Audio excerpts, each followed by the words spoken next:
Centre है, CTC, उनकी अगर लिस्ट को देखें और एक एंटी कॉलोनियल अफ्रीकी ने इसको बनाया जो सेक्रेटरी जनरल थे यूनाइटेड नेशंस के।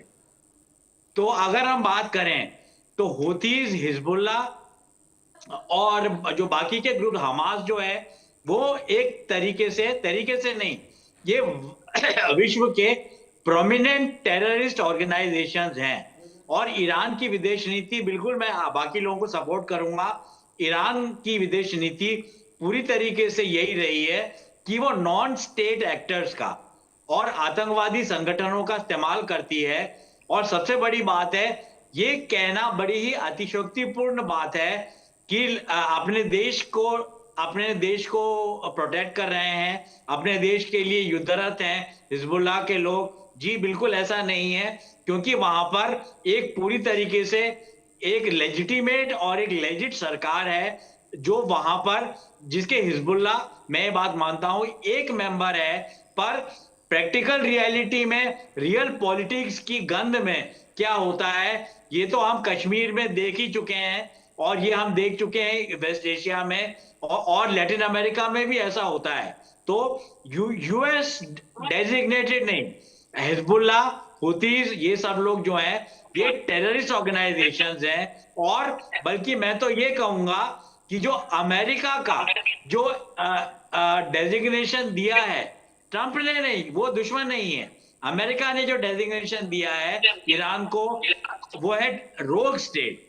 ये रोग स्टेट एक्टर की कोल्ड वॉर टर्मिनोलॉजी को मैं यहां पर जागृत करना चाहूंगा, जिसमें हम ये देखेंगे कि ईरान भी राष्ट्र की डेफिनेशन में धीरे धीरे अपने आप को उस स्थिति से दूर करता जा रहा है, क्योंकि आईआरजीसी जिसको चला रही है, ईरान को चला रही है, वो भी एक तरीके का नॉन स्टेट एक्टर है। और जब एक नॉन स्टेट एक्टर, जब एक अनऑफिशियल मिलिशिया, जब आपके कंट्री की राजनीतिक, सामरिक और आर्थिक नीति को, कूटनीति को चलाता है, तो ईरान के राष्ट्र होने पर ही प्रश्न चिन्ह मैं यहां पर लगाता हूं। और ये कोई, मैं बहुत आइडियोलॉग नहीं हूं, मैं एक साधारण टीचर हूं, दिल्ली में रहता हूं, और मेरे बारे में पता भी किया जा सकता है ये बात। और दूसरी बात ये कि एक तरीके से इजराइल को लगातार डिमेंटेड किया जाता रहा है मीडिया द्वारा और एकेडमिक्स द्वारा। और मैं यहाँ अमेरिका की गलती निकालूंगा, मैं अलग बात बोलूंगा कि अमेरिका जिस तरीके से युद्ध से अपने आप को अलग कर रहा है, और इस बात पे काफी स्ट्रेस दिया जा रहा है कि नेतान्याहू साहब और ट्रंप साहब की काफी हीटेड डिबेट हुई, काफी हीटेड आर्ग्यूमेंट हुआ, और उन्होंने प्रेशर डाला इजराइल के ऊपर कि वो ईरान पे अटैक नहीं करें। पर ये बात हमें नहीं भूलनी चाहिए कि सीज फायर को किसने तोड़ा, यूएई पे अटैक किसने किया। ये बात है कि यूएई के ऊपर बॉम्बार्डमेंट करके, ड्रोनिंग करके, मिसाइलिंग करके सीज फायर को अमेरिका ने तोड़ा। उसके बाद अमेरिका ने रिटेलिएटरी अटैक्स किए। पर मुझे नहीं लगता कि जब तक आईआरजीसी का खात्मा हो, एक टेररिस्ट एस्टेब्लिशमेंट का खात्मा हो, तब तक वेस्ट एशिया में शांति नहीं आएगी। और ऐसा तभी हुआ था जब जो रिपब्लिकन गार्ड्स थे सद्दाम हुसैन के 1991 में और 2003 में, उनको हराया गया था, उनका खात्मा किया गया था। तो मुझे लगता है कि एक तरीके से ये टेररिस्ट, ये वॉर नहीं हो रहा है, अब ये एक तरीके की इंसर्जेंसी कहूंगा मैं, इजराइल के अगेंस्ट एक तरह की इंसर्जेंसी हो रही है। मैं इस बात में नहीं जाना चाहूंगा कि हुती क्या कर सकते हैं, क्या नहीं कर सकते। मुझे नहीं लगता कि हुतीज और हिजबुल्लाह कुछ ज्यादा अचीव कर सकते हैं।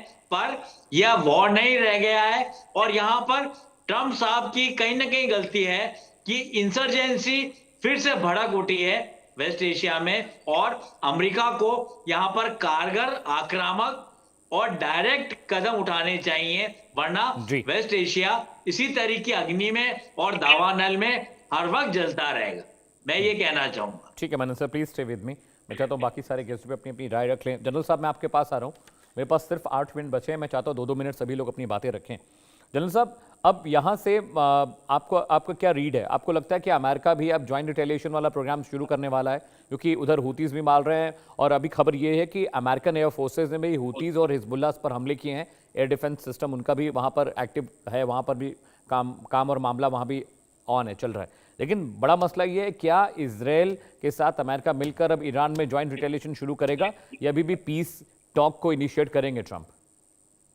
देखिए अमित, छोटे में बताने का प्रयास करूंगा कि अमेरिका अभी भी ये चाहता है कि किसी भी इस प्रकार के इम्पास का सॉल्यूशन मिलिट्री नहीं होता है। इसका सॉल्यूशन इवेंचुअली नेगोशिएशन से ही आएगा, डिप्लोमेसी से ही आएगा। और वो अभी भी सोच रहे हैं कि किसी प्रकार से डिप्लोमेटिक सॉल्यूशन निकाला जा सके। मैं थोड़ा सा एक छोटा सा मुझे बैकग्राउंड बताने की इजाजत दीजिए। ईरान का कॉन्स्टिट्यूशन, संविधान जो ईरान का है, वो कहता है कि आईआरजीसी जो है उसका काम है पूरी दुनिया में जिहाद को सपोर्ट करना। पूरी दुनिया में जहां जहां भी इस्लामिक जिहाद है और अल्लाह की मर्जी के जो रास्ते राह पे जो लोग चल रहे हैं उसको सपोर्ट करना, ये ईरान के कॉन्स्टिट्यूशन में लिखा हुआ है। आईआरजीसी ईरान की सेना नहीं है अमित। आईआरजीसी एक ऐसा संगठन, आर्म्ड संगठन है जिसका काम पूरी दुनिया में जिहाद को कंट्रोल करना है। और यही वजह है कि उन्होंने हर बार, चाहे वो कश्मीर का मुद्दा हो चाहे या कोई और मुद्दा हो, हर जगह जहां पर इनके जो, देखिए मैं कई दफा ये बात सेंटेंस बोल चुका हूं, उसको रिपीट करूंगा, ईरान इस्लामिक जिहाद की पराकाष्ठा है। ये इसमें कोई संदेह किसी को होना नहीं चाहिए। और यही वजह है कि ईरान इतने सारे इन संगठनों को सपोर्ट करता है। एक मिनट, उनके से पूरी तरह सहमत हूं कि ये तमाम संगठन आतंकवादी संगठन है और ये कुछ भी करने में सक्षम नहीं होंगे, ये आप समझ लीजिए।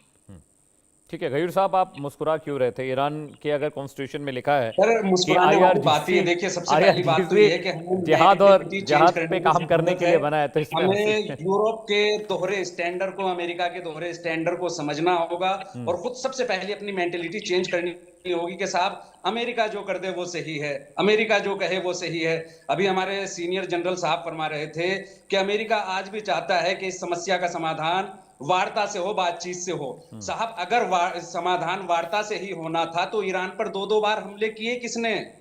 ईरान तो दोनों बार वार्ता की मेज पर बैठा हुआ था, तब हमले किए गए। फिर दूसरी बात, हमारे विदेश मामलों के जानकार बैठे हैं संजय सर, इन्होंने इराकी तंजीमों को, ईरानी गुटों को भी, ईरान के वो दल, वो संस्थाएं जिन्होंने इराक को आईएस के चंगुल से आजाद कराया, दाइश के चंगुल से आजाद कराया, जो सीधे आज भी इराकी राष्ट्रपति के अधीन है, उन्हें आकर इन्होंने बोल दिया आतंकी संगठन। आतंकी संगठन क्यों बोला गया? क्योंकि अमेरिका से इनकी बनती नहीं। ये अजीब स्टैंडर्ड है जिससे अमेरिका की बने।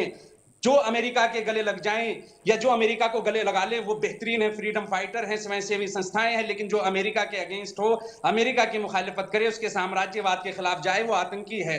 जिसे अमेरिका ने कह दिया हम भी उससे बढ़कर आतंकी कह देते हैं। जिसे अमेरिका ने कहा नहीं साहब ये freedom fighter, freedom fighter. Sir Amit भाई, मुझे नहीं, मेरे पास ज्यादा वक्त नहीं, मैंने सभी को 2-2 मिनट दिए, आपको भी 2 मिनट दे दिया। संस्थाएं भी हैं, कुर्द संस्थाएं भी हैं, लेकिन चूंकि उनका अमेरिका से पेचअप अच्छा है तो उन्हें कोई आकर आतंकी नहीं कहेगा। लेकिन इराकी तंजीमें अमेरिका को पसंद नहीं करती तो ये आकर हो गई आतंकवादी संस्थाएं। दूसरी बात इन्होंने जो कहा उसे कहा जाता है पीएमएफ, पॉपुलर मोबिलाइजेशन फोर्स। ये सब डायरेक्ट इराकी राष्ट्रपति के अधीन हैं। हम उनको आकर किस हक के साथ आतंकी संस्थाएं बता रहे हैं? फिर हमारे सीनियर साथी ने कहा कि आईआरजीसी पूरी दुनिया में जिहाद को प्रमोट करता है, ये ईरान के कानून में लिखा हुआ है।